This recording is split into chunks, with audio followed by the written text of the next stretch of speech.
Trump has been warned that Iran has nukes. Let's get into that. Now you can say I told you so. We're live. Did I tell you so? Yes, I did. Well, not just me. Peppian is Pep. Larry Johnson is the one that broke the news that Secretary Rubio had been warned that Iran had nukes. He did that before yesterday, and there's been more confirmation since then. Pepe and Larry team. Good team. I haven't spoken to Pepe. It's been a few days, so I think I haven't spoken to him about this yet.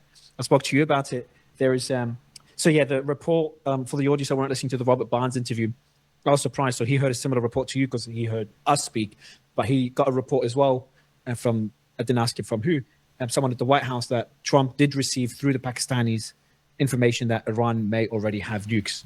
So we've gotten confirmation from another source that Trump did indeed receive that message that Iran has nukes. And I have to say, I'm believing it more and more because the behavior of Iran, like this drastic escalation, like more missiles than any time since before the ceasefire in the last few days.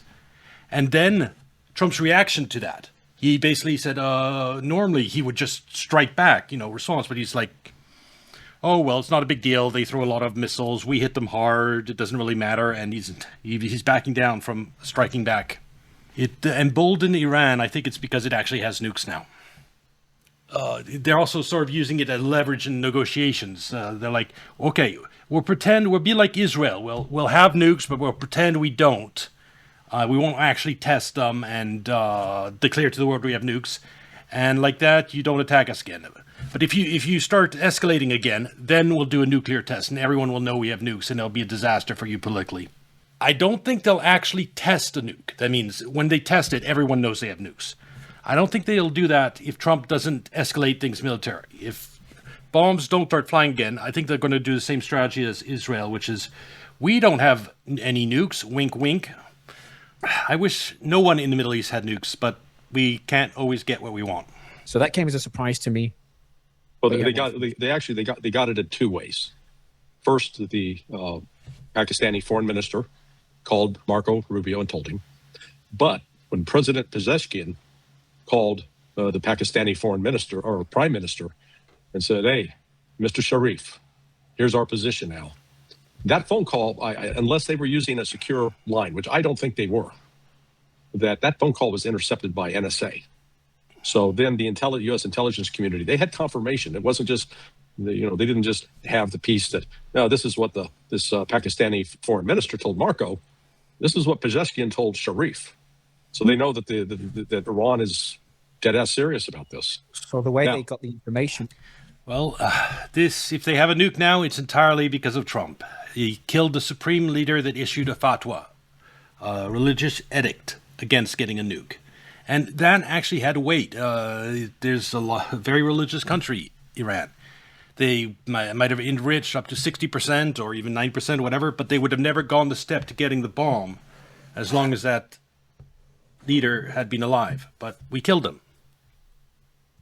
And yeah, so just to be for the audience, the president of Iran informed the prime minister of Pakistan, Sharif, that they now have nukes. And before Pakistan formally informed the US, that call was likely intercepted by the NSA, and that's how the US would have found out. Yeah. Well, you have corroboration.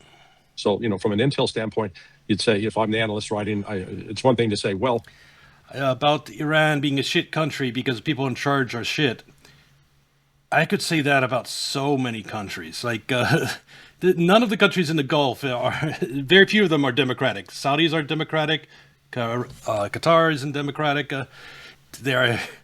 No one gets to vote. There's torture in Saudi Arabia. There's beheading in Saudi Arabia. And if you go to the West, there's a whole bunch of problems there too. So I don't know if you can condemn a country just because its leaders are shit, because you'd have to condemn most of the world, unfortunately. According to the communication of the foreign minister of Pakistan to Marco Rubio, the Pakistanis are claiming that Iran, is going to withdraw from all negotiations, will not consider any possibility of any agreement on nuclear weapons, and will do a demonstration, implying they've got a nuke. Now, again, Pepe and I were catching a little bit of shit when we came out with it. And it's like, guys, calm the fuck down. I do believe at this point that this warning was given to the Trump administration, that they've received, like he said, from two different sources that Iran has nukes. Is it a bluff? Is it misinformation? It's always possible, but Iran did the biggest attack since the ceasefire just yesterday. That's an emboldened Iran. What's behind that new confidence? Because we're simply reporting what we got from a Pakistani source, that we have high confidence that this person who was providing the information was in a position to know these things and was not just some taxi cab driver or some secretary. That this is a person of considerable importance that would have been in a position to know this. So we're reporting that. Now, am I saying that Iran has a nuke? I personally don't know. I know what the source said, and I think the source's what he said was true. And then we've seen, as the thing I found most interesting about your conversation with Robert. It's been about 3 months since the war started. I think that's enough time if you rushed it and you had everything ready beforehand to put things together to make some nuclear bombs. So I do believe it's very, I'm probably about 70-80% sure Iran has a nuke at this point. It's gone up since, my feeling since yesterday, mainly because of Trump's response to his latest escalation by Iran, which is basically him tacoing out and backing down. And I think that's because there was indeed this warning about Iran having nukes now. I mean, it's all interesting, but the tone change in Donald Trump over since the weekend, because in the past we've seen he was going to end the civilization, he's going to wipe them out, tone he's change, kick their ass all over the place. Now you have Trump talking respectfully about like Iran's supreme leader and Iran. And then in the aftermath of that attack yesterday, again, the United States started that. That's the other disconnect here. The United States started it. They hit that one ship, took out its engine room. Yeah. They hit the communication center. Then Iran said, "All right." They hit a ship connected to the United States, and then they went after the airfield in Kuwait and the military base. Now, the international airport received severe damage, and Iran said, that wasn't us. That was a Patriot missile that went awry, which I absolutely believe to be most likely what happened. But regardless, the point of this is it's brought about a fundamental change in Trump's tone.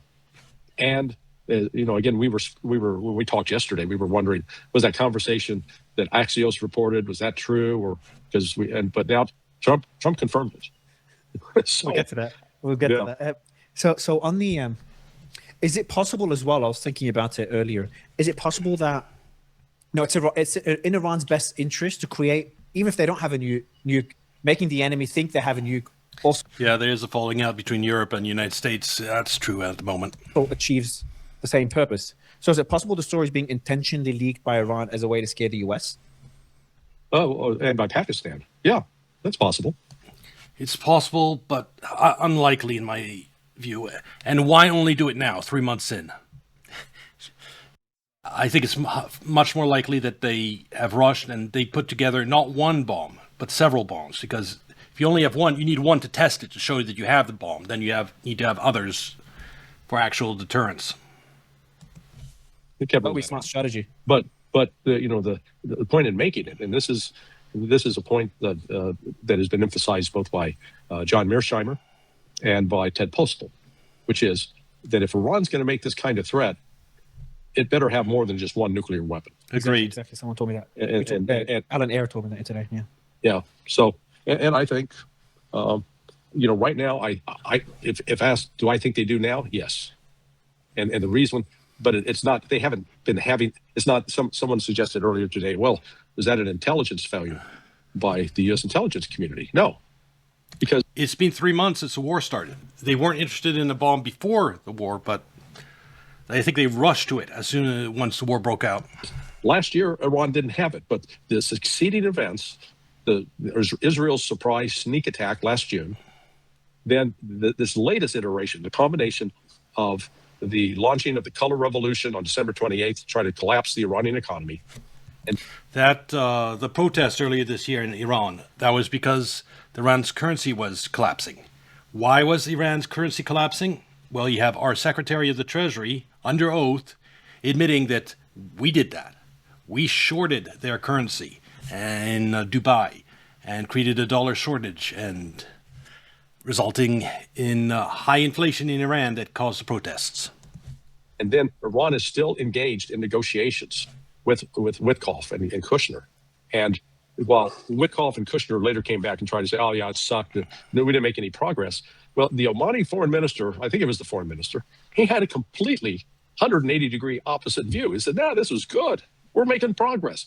They make progress, and then bam, the United States wipes out the top level of the Iranian leadership, kills a bunch of 168 girls, among others, a number of civilians. And I think at that point, the new Ayatollah would have said, all right, we have to be prepared to defend ourselves now. And the only defense we're going to have is if we have a nuke. And did he tell his scientists and engineers get working on it? Did Iran need to get some enriched uranium at a 90% level that could be weaponized? That's possible. They could have got that from... Thing about delete Hamas is that where Hamas is funded from for the last between 2012 and 2022 and October 7th is from Qatari money given to the IDF, and then Netanyahu basically gives Hamas money. Hamas is Netanyahu's little pet monster. And if you wipe out Hamas, well, Netanyahu will create another monster in his place. Because he needs a monster. He needs a Hamas. He needs a terrorist organization. Otherwise, his dream of greater Israel dies. So, as long as you have the people that funded Hamas in the leadership in Israel, yeah, it'd be good to take out the terrorists, but the people that funded those terrorists, you should actually, remove those too. I'm not saying kill, but I'm saying remove from the Israeli government so they don't fund another terrorist organization to take Hamas's place. Pakistan, North Korea, Russia, China. It's unlikely that China would necessarily do that, but you never know. All we know is now we're in a new ball game right now. So one of my guests today, I brought this up with, they brought it up with me actually. They saw our interview. They said one thing, they don't believe Iran has a nuclear weapon, but they said if they did get one, his guess would be they could have anything that's also very plausible. They could have centrifuges that are disassembled, hidden somewhere, built over the last few decades for a time exactly like what we're going through today. That if we get into war with the US, and if they bomb our nuclear facilities, we'll put those centrifuges together and develop a nuclear warhead. So that's what one of my guests told me early today. That would have been smart. And think of it. This is the Iran that built these entire missile cities under the ground, that built tunnels filled with boats under the ground, that is ultra prepared for this war. You think they wouldn't have a plan to race towards nuclear weapons if they needed it? I'm sure that plan was in effect too. That was part of their grand plan if ever the United States attacked. So I'd love to get your thoughts on that. And then another guest of mine said that from an intelligence perspective, the US and Israel would know relatively quickly if Iran was able to procure a nuclear weapon. I told him, I'm like, but there's been multiple examples of intelligence failures in this war. The missiles being depleted, the regime's going to collapse. So then if we had those intelligence failures, then how do we know there's no intelligence failure in this case as well? And he said something, and that could be something you can comment on. He's like, Mario, that's actually very possible. But generally, intelligence overestimates a threat rather than underestimates. So if there is an intelligence failure on this front, we'll be overestimating Iran's capabilities to build a nuclear weapon, not the opposite. You're former CIA, so this is your area of expertise. Well, then how do you explain that over the last 20 years, they've underestimated the threat? That's a very good point. Going into this war, they underestimated the threat, underestimated Iran's missile capabilities. Because they said Iran military capabilities. Iran was not the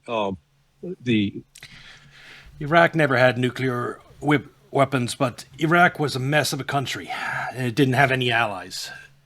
Iran is 4 times the size of Iraq, has had much longer to prepare for war with the United States, and it has Russia and China, both superpowers that are its allies.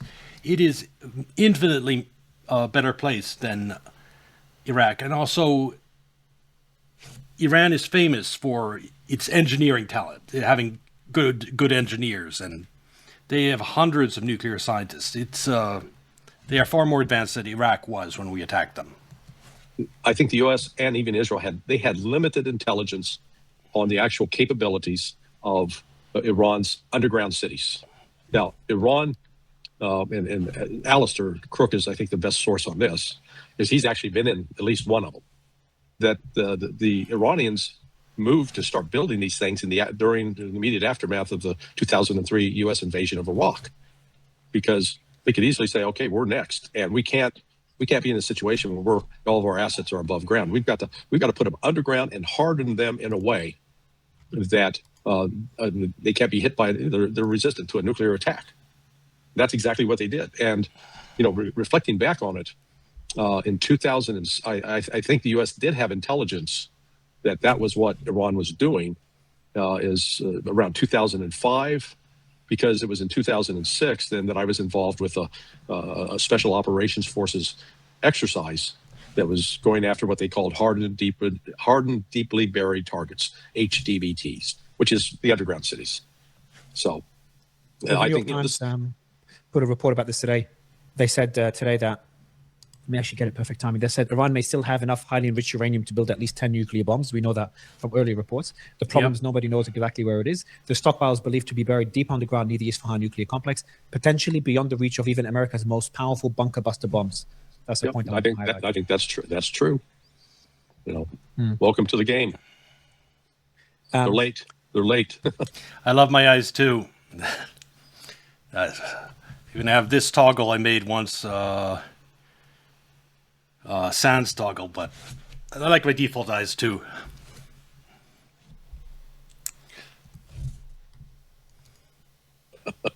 The IAEA also said, even if they don't have a nuclear weapon, Iran's nuclear risk is now significantly higher than before the American Israeli attacks. That's the IAEA publicly saying this That's obvious. today. And Bloomberg reported today, Western officials say the risk that Iran covertly pursues nuclear weapons is greater now than it was before the military strikes, before this war. So you've got the IAEA formally announcing it and Bloomberg reporting. Yeah, we used to call that at CIA no shit analysis. Yeah, I like that. Thank you, Captain Obvious. Captain Obvious, no shit analysis. No, that was about Russia. I had I was like, when I meet you, I interviewed the gentleman that was on Dmitry, that was on Danny Davis's show. Yeah, the Dmitry Polyansky. Yeah, Polyansky, yeah, had it. So I've got a few questions on that. We had a discussion today. But before we move on to that, I just want to focus more on Iran. So then you've just mentioned what Robert Barnes was talking about, which is an interesting observation that he made, is that we're seeing that rhetoric change on Trump's side, and we saw that today. You saw the interview he did this morning. He was asked about the gay Ayatollah. He ignored the comment gay. He didn't kind of make fun of it. Yeah, Trump used to make fun of the new Ayatollah as, he's secretly gay. Repeat it. He's not doing that anymore. Guess nuclear weapons really do inspire respect, because regardless of whether you actually believe Iran has weapons or not, Trump has received a warning that they have nukes from Pakistan. And you can't dismiss it entirely. There's been so much faulty intelligence about Iran. It's very possible that they do have nukes. We don't have a way to know for sure. He also said he respects. I haven't had the privilege of meeting the Ayatollah. He's not doing great. He's missing a lot of different parts. They say he's giving approval. We seem to get along quite well. And then he says the Ayatollah's involved. They have a lot of respect for him. And he says, we seem to be getting along quite well with the Ayatollah. I would like to meet him. I will probably meet him at some point. So this is Trump talking about the Ayatollah. For the first time that I've noticed, at least maybe once before, he had a post about it where he talked about him respectfully. But this is the first time where he's talking about the supreme leader in a respectful way. So that's an interesting point that comes after what you and Robert Barnes and Pepe are talking about, the reports from last week about the potential news for the likelihood that Iran may have procured a nuclear weapon. So that's interesting observation, isn't it? Linking it to Trump's behavior. Yeah, look at it this way. If you're threatening somebody, and then all of a sudden you realize they have a gun, you're going to change your language. You're going to change your language. So you know what?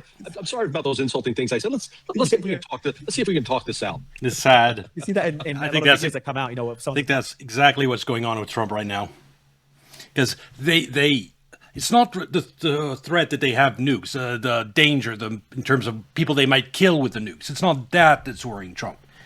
What Iran has that's devastating to Trump is that if they test a weapon, that's all they have to do, test a weapon.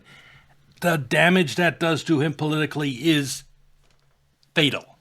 He will have started this war for nothing. He will have caused Iran to get nukes. That's the narrative. Everyone in the world will go. He attacked Iran to stop Iran from having nukes. Then that gave Iran nukes, and it fucked over the world economy.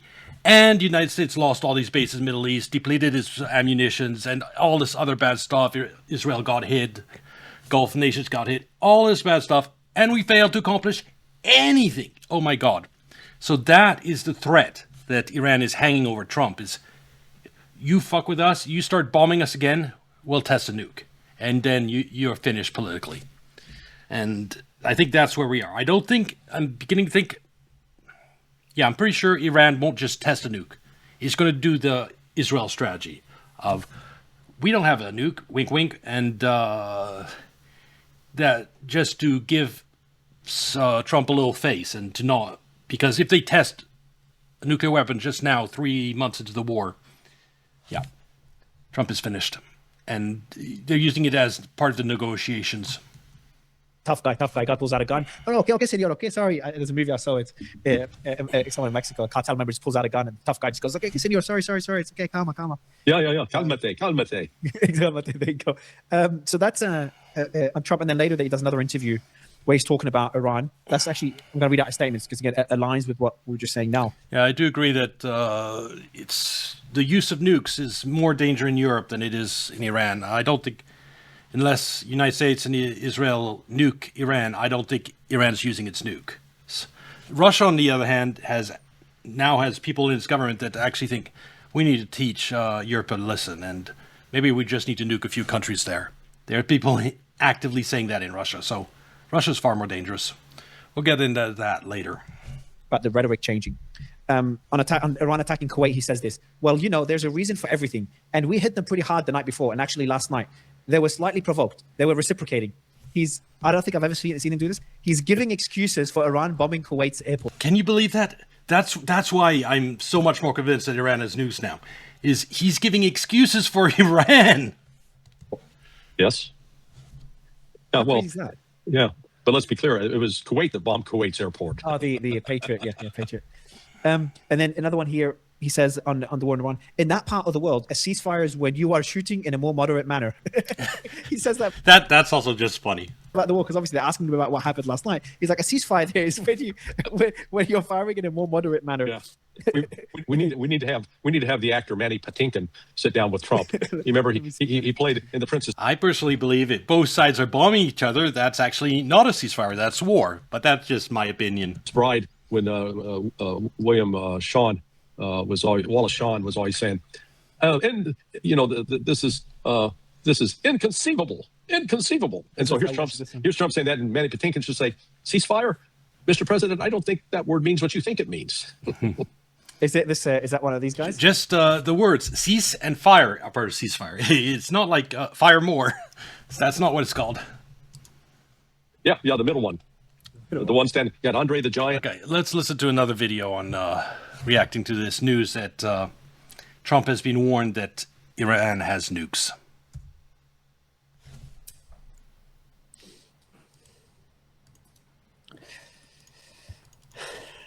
Robert, so where do we start? You choose where we start, man. There's a whole list of things.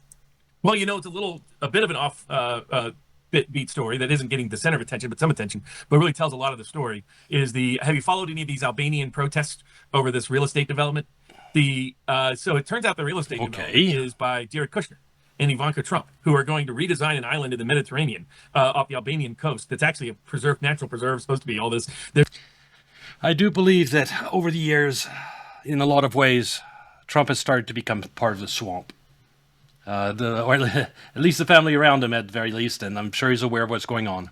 They're going to put like fancy resorts on it, all the rest. They got inside sweetheart corrupt deals to go through the Albanian parliament. Apparently the protesters are like firebombing the prime minister's house. That kind of thing's how the protest level's risen up to it. But the Ivanka Trump and Jared Kushner apparently recently admitted, Ivanka Trump told a story that sounded like Jekyll Island, the famous island that they've created the Federal Reserve, when the my great-grandfather was on that island. Elite New Yorkers used to summer in off the coast of South Carolina. She describes going in off a friend's boat and seeing it, and what a beautiful, wonderful island, and they just had to have it, like something out of the Great Gatsby's character. But then Kushner admitted who the friend's boat was. in the friend's boat was Nathaniel Rothschild. So if you throw a little boat, The Rothschilds. If you've read anything about conspiracy theories, that name always comes up. And there's a reason for that. It's one of the very wealthy old families in America, and they're going to be connected to a lot of things because of that. So but still, they are connected to a lot of stuff. the Rothschilds show up in the Epstein files. The Rothschilds show up in the creation of Israel. The Rothschilds show up in so many different crazy 6 degrees. Yeah, they are everywhere. Corruptions and war. There's a Rothschild somewhere in the middle of that. And then they even show up in the middle of this, during the middle of this Iran war, trying to help create, I guess, the second Jekyll Island, the second Epstein Island. I don't know what they were trying to create over there, but it tells you that. Yeah, I don't trust the Rothschild crowds with private islands. It's sort of like you see the world through a grain of sand, is the way Faulkner used to describe it. If you could capture truth in a grain of sand, then you've captured sort of eternal truth and global truth. And that's kind of what you see in that story about the Albanian island, Jared Kushner, Ivanka Trump, and Nathaniel Rothschild. Jared Kushner, how I met Eli Rama on the Rothschilds yacht and why I chose Cezanne. And then Ivanka and Kushner's Trump Island sparks protests and a probe. You can't make this shit up. No, it's just like one story after the next. Now, that's the problem with covering the news, is sometimes these stories are so absurd that no one believes you. The next. But you got a little bit of everything that goes into the Iran war, that goes into the Ukraine war keeping going, that goes into the Trump corruption scandals at home, that goes into Israeli politics writ large in the U.S. and the world. The one thing that ties them all together is the Rothschild family somehow. Lady Rothschild is the one who introduced Alan Dershowitz to Jeffrey Epstein. The reason why Dershowitz. That one I know, yeah. Yeah, he said I trusted Epstein because Lady Rothschild introduced me. I was like, I guess somebody skipped that part of the Rothschild family biography about how they gained power. But it's they've been the subject of wild conspiracy theories for forever. But there's always been a little kernel of truth. He knows. And a lot of that. The thing is, I don't believe. I don't believe the extreme versions of the Rothschild conspiracies, but I don't believe the mild versions either. I do believe they're deeply involved in a lot of shady shit. Maybe not as much as the people that believe in aliens think, but it's sort of that. They're still very corrupt overall. Yeah, that's one thing I've learned is that all these Just this deal, with this island deal that Rothschilds are involved in, there's obvious corruption there, for example. conspiracies, they start somewhere. They get over exaggerated, and sometimes they go down different rabbit holes, but they start somewhere. Like the whole I wasn't into politics too much back then, but the whole Pizzagate scandal many years ago, and now we see all the Epstein stuff, all the code words being used. How does that? But you said this. Yeah, Pizzagate is confirmed real at this point. Linked to Iran. How's it linked to Iran? Just the whole nature of why is Kushner and Witkoff the main envoys for Iranian negotiations or Ukrainian That's what I thought. negotiations? Exactly. The overlap between politics and business. Yeah, it's exactly what's going on. Basically, it's shakedown operation town. It's all over the place. Maybe we can give you a little. I think, honestly speaking, it's also Trump's distrust for bureaucrats in Washington. Career bureaucrats fucked him over his first term, and I think one element in his second term is trying to rely less on state bureaucrats. Of course, that opens up a lot more corruption because power corrupts, and bring his family in and give them a lot of power. Guess what happens? If you could give us a piece, it's just a different way. It's like the New York Mafia operation style. But that's not legal, is it? It's not supposed to be. It's like this because, for example, by using Kushner and Witkoff but not appointing them to formal federal employee positions, they're not governed by any of the federal employee confidentiality laws. So they're not governed by the classifications or any of the rest because they're not actual federal employees. So that's how Trump is able to get away with this. He can disclose whatever.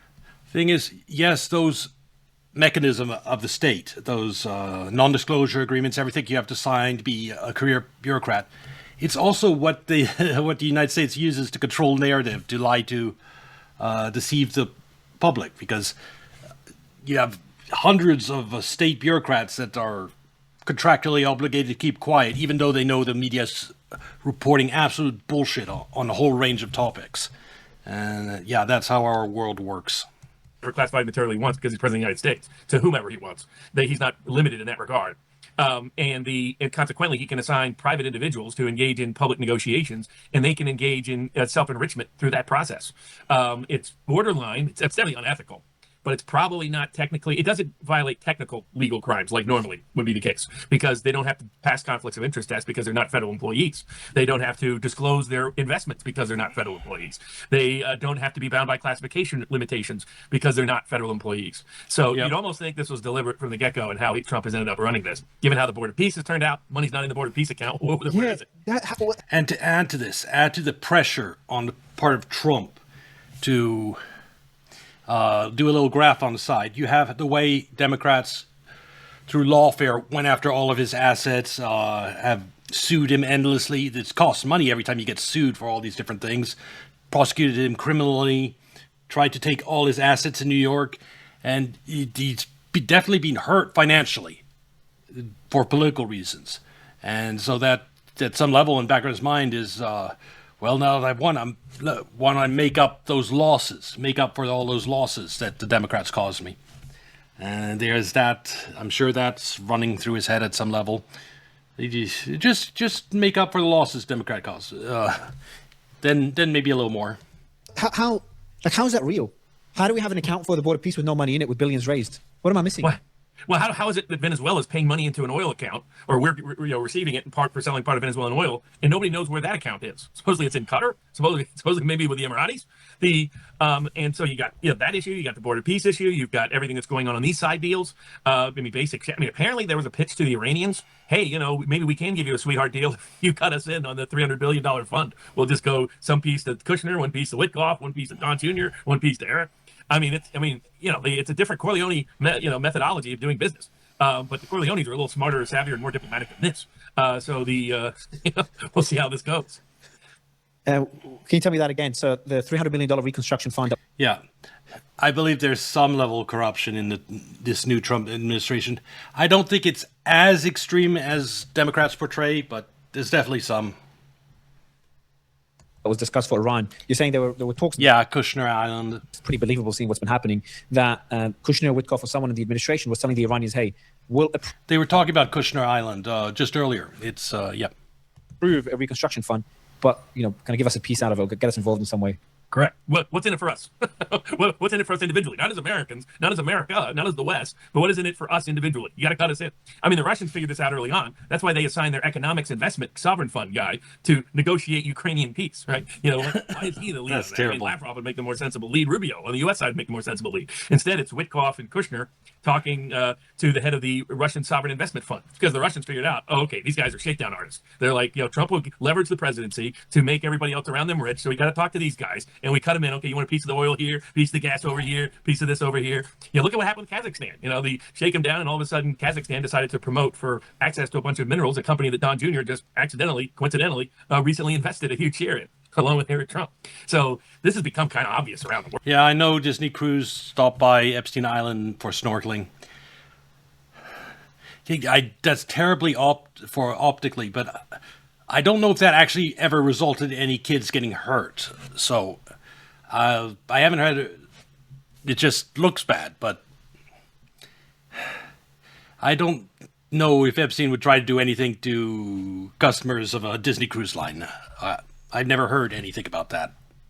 World. I mean, the China thing looked like a big shakedown effort. What are all the CEOs doing on global negotiations? Now, it turns out Trump didn't get much out of China, but it seems to be the modus operandi, and it makes more sense out of why we have these people with no diplomatic back. Now he's putting Bill Pulte, who's also got economic ties, as director of national intelligence. He has no ties to the military or intelligence at all, but he does have ties to the entire investment world that is using American foreign policy to enrich themselves. That Bill Pulte has deep ties to. And very loyal to Trump, obviously. Yeah. The Kazakhstan one, so it was a minerals company, a mining company that got a deal in Kazakhstan, yeah? And Don Jr., is it Don Jr. or someone in the family invested significantly in it not long before? Don Jr. and Eric are significant investors in it. They claim to be passive investors. Okay. It's kind of like the old joke about blind trust in Washington. They're Venetian blinds. You can peek in every now and then when you need to. Do you know how much they own of it? How big the investment was? The public shares that they're going to make hundreds of millions off of it. And that doesn't include the Pentagon deal. That doesn't include the crypto deals. That doesn't include their separate hedge funds that Don Jr.'s now got his fund that he's getting investments in. That doesn't include the executive club they got set up, where for $500,000 you can meet cabinet members in Washington, D.C. It's just like, Hunter Biden is making fun of it. That's how bad it is. Hunter Biden, king of family corruption, is making fun of how severe this corruption is by the Trump family. What a world. That is crazy. this is why the Iran war is a bit confusing. Is Yeah, they're let's making a get lot of back money to Iran. from Gulf countries. They bought this aircraft for Trump. They put tens of millions of dollars in Jared Kushner's fund. Then why did the Trump administration drag them into this war, considering how much money they're making they're making from the Gulf? That one was a bit bizarre to me. I think originally, well, it's twofold. They're also deeply tied into the Israeli investors that are very pro-Israel. And the Emiratis are still gung ho on this war. From everything I heard, they were cheerleading this war from the very beginning. Emirati has Dubai a financial center, and I guarantee you, it's a huge amount of control over the Emiratis because of that. Because financial centers are so key to maintaining dollar hegemony. In terms of guiding money into U.S. treasuries. And I'm not going to get into all that, but yeah, I'm not surprised at all that UAE is the most deep state controlled. The Saudis were on board. I mean, they've publicly gone back and forth with what they've said, and they've tried to suggest they weren't that involved. They really were gung-ho supporting this, but that's the old... Also, the fact that Dubai has a financial centers, New York, basically, New York Fed.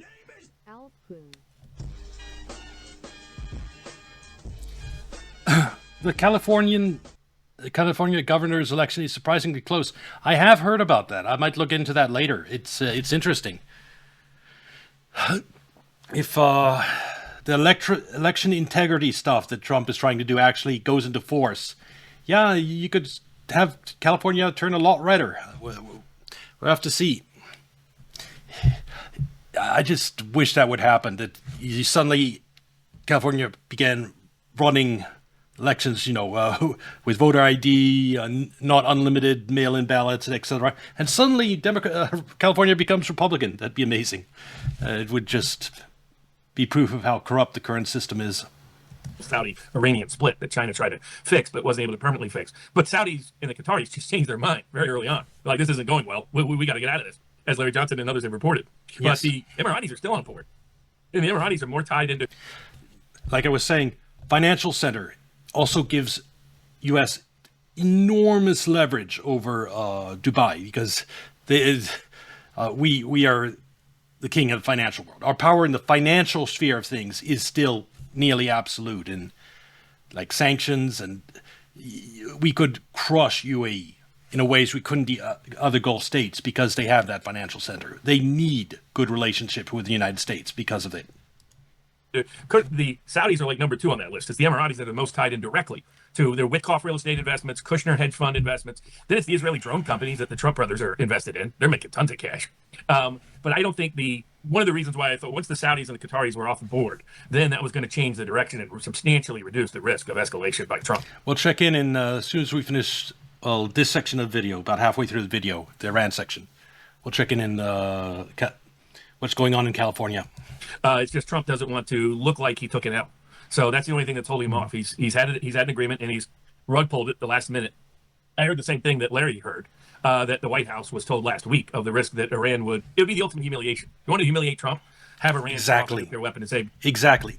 Nothing could hurt Trump politically more than that, because you have to see, original purpose of this war was regime change. That was it. Trump thought it'd be over in 3 days. That failed.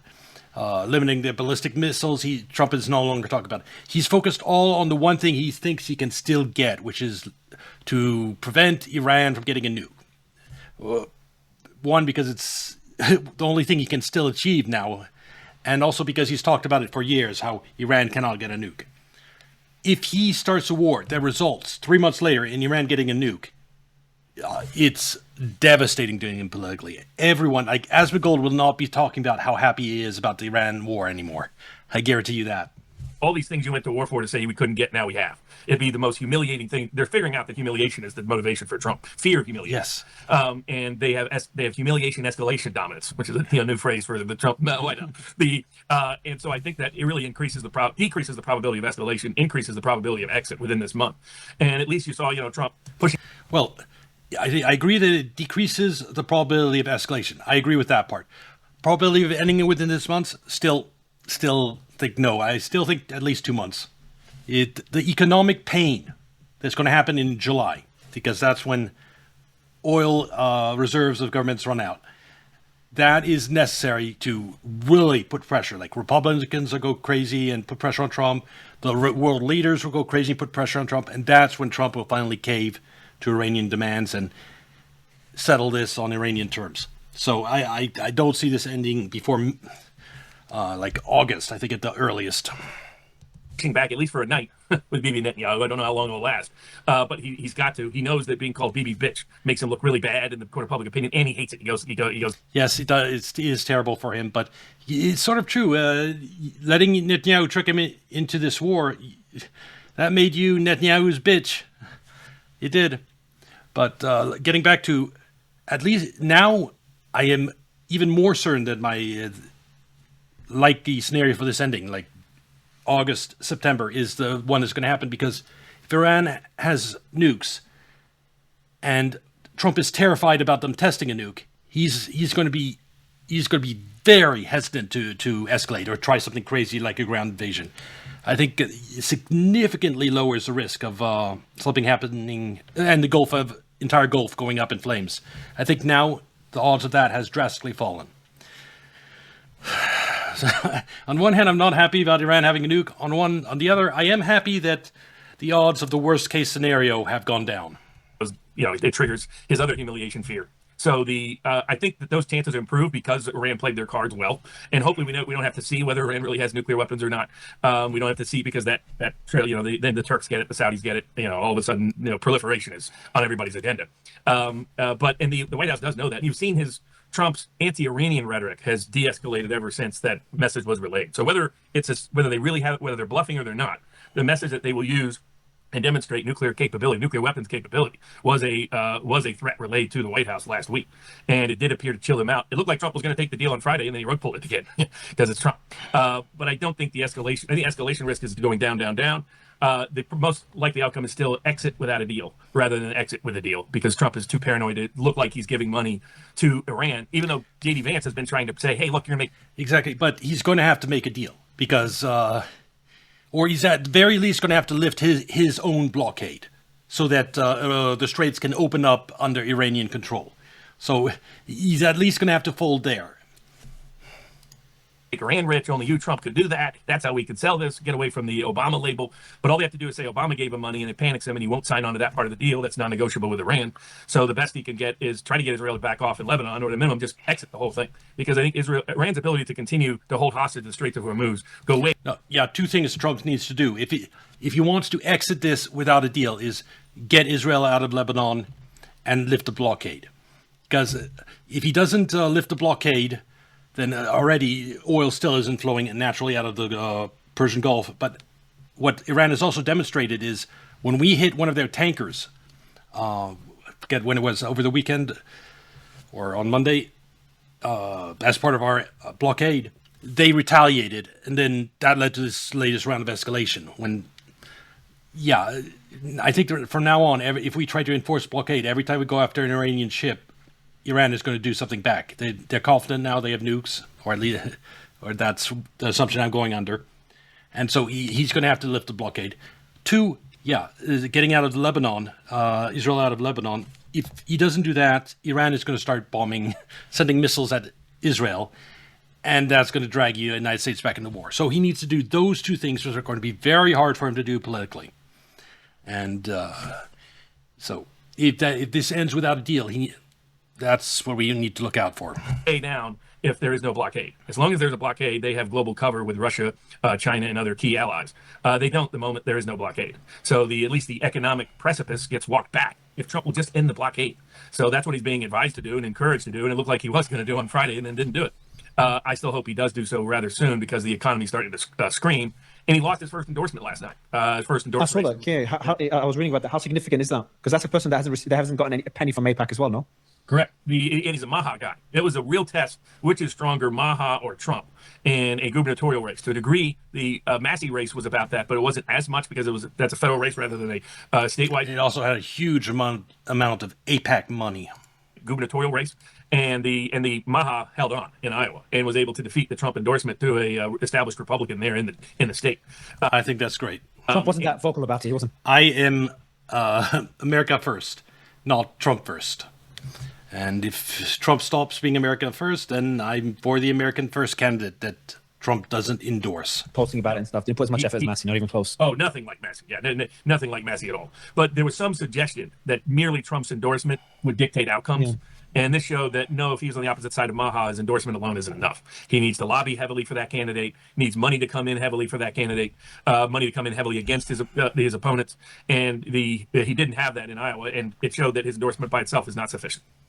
Some statements now from Trump. Trump on attacking Kuwait. Well, there's a reason for everything, and we hit them pretty hard the night before, and actually last night they were slightly provoked. They were reciprocating. Okay, he's saying the truth. Trump making excuses for Iran. At least we have a different Trump today. I don't know. That's the world we live in. In that part of the world, on Iran, in that part of the world, a ceasefire is when you are shooting in a more moderate manner. Yeah, exactly. That's old honest Trump right there. It is. Everybody's a killer on every side. Old, honest Trump. Oh, why do you have to say that? That makes me nostalgic. Yes, Trump these days is not honest. He's more dishonest than honest. But you're seeing that tone because of the message that was relayed to them last week. You haven't heard him talk that way very often at all during this conflict. It's because of the risk. They had to take it seriously enough because of who delivered it and how it was delivered. The message that Iran may have a nuke? Yes. Says if you escalate, then we will pull out of the NPT and put off and show that we have nuclear weapons. And for Trump, it's the ultimate humiliation. It's not really the power aspect of it, on Saturday, I don't think Trump cares all that much anymore about the proliferation risk that he should care about. It's the humiliation risk. It would be the ultimate humiliation because he's made so much about it. Iran can never have a nuclear weapon. What if You said it hundreds, thousands, tens of thousands of times. his war is what led Iran to motivate Iran to get a nuclear weapon? It would just be a disaster for him by every. That's a harder thing to get out of than just walking away and pretending you won. With Iran having nukes would defeat everything. So what Trump wants, assuming that Iran has nukes, is he wants Iran to like Israel, just keep quiet about it. Have the nukes, but don't tell never officially confirm it. Don't make it his fault. And delay as long as possible the rest of the world learning about it. And so, because already, I think it's a matter of time before some commenters start going after Trump for this rumor that Iran has nukes. All the point and purpose of it. It took Iran a little while to figure out that humiliation angle is the most powerful deterrent they have, as to Trump. For the world, it's the Strait of Hormuz, but for Trump, it's a nuclear weapon. And I think it will be strong enough to motivate him to get out within a month. And I think the risk of escalation went way down. 10% or less is a risk of escalation. Now, I still say 70% chance of exit, 20% chance of deal, just because he doesn't want to sign a deal that releases money. Even they had it structured, as you were reporting, have it coming through Qatar. I mean, it wasn't even going to come officially through U.S. bank accounts. So it's going to go U.S. bank to Qatar now, but the odds of a deal go down if Iran has a nuke, because the only reason Trump would want a deal from Iran is on the nuclear issue. He doesn't have anything else he wants from Iran. And Iran has stuff he wants from the United States: sanction relief, unfreezing of its money, U.S. bases out of the region, just to name a few. But the only thing Trump wants and can get out of Iran is, or could get, was something on the nuclear issue. But if Iran has decided to become a nuclear state, he can't get that anymore. And so him walking away becomes a way to get out, or not get out of it, but just disengage. He just gives up. He made a nuclear Iran, and he walks away, and leaving Iran's control of the Strait of Hormuz. This Iran war is such a disaster for him, no matter how it ends. Say, Luffy, who cares? Even that rattled him. He couldn't handle people saying that he was Obama Part 2. So I think exit still remains the more likely option. But to really exit, he needs to restrain Israel, is the other message that Iran has laid, and that means get out of Lebanon. I don't know why they're in Lebanon to begin with, and it's a PR disaster that they're in Lebanon. It's one thing, the whole Israeli Palestinian conflict doesn't have the same negative reactions in the court of public opinion that Iran going into Lebanon does. And this goes all the way back. Every time they've gone into Lebanon, it has politically backfired on them. Did in the 80s, did again in the early 2000s. It's doing it again so now because they're hitting Christians, not just Muslims. Yeah, because there's a lot of Christians in Lebanon, and that means the IDF destroying churches, and it's very bad optically. Also, it becomes two. If it's just Palestine, Israel, then it's just that conflict, it's that mess, it'll be going on forever. If Israel goes into Lebanon, it's like now it's Israel suppressing both the Palestinians and now Lebanon.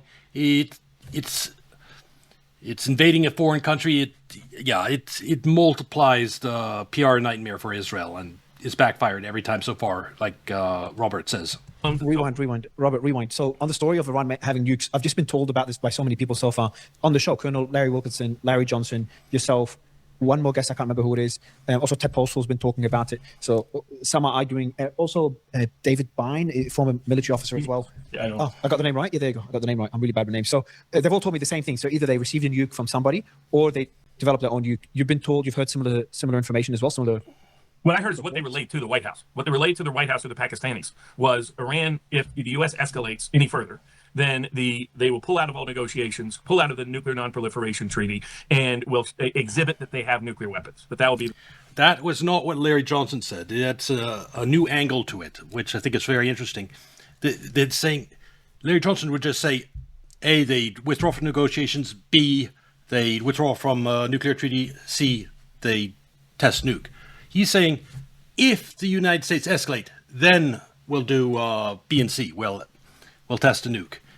But that implies that if Trump doesn't escalate, they will not test a weapon. That they are prepared to be in Israel that pretends not to have nukes while they actually do.